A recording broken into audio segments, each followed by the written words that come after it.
আপনার অভিজ্ঞতা তুলে এই ধরনের দেখুন, এখানে এসে অভিজ্ঞতা তো বলার আলাদা কিছু মাহাত্ম্য রাখে না।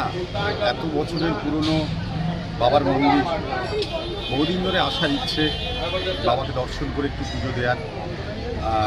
সমাজের পথে যেতে যেতে যেমন আনন্দও হয় মানুষের সঙ্গে মিশে, মানুষজনের সঙ্গে চলতে গিয়ে, বিভিন্ন কাজকর্ম করতে গিয়ে, তেমন তার মধ্যে বেশ কিছু মনের কষ্টও জমা হয়।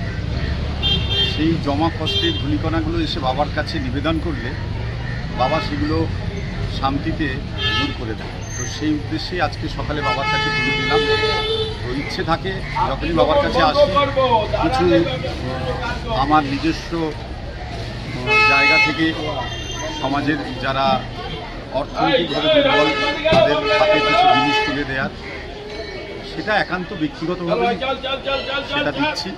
আপনারা এখানে থাকেন, আমাকে এসে ধরে ফেলেছেন, তো সেই জায়গা থেকে আপনাদেরও ভালো লাগলো আপনাদের সঙ্গে দেখা হয়ে।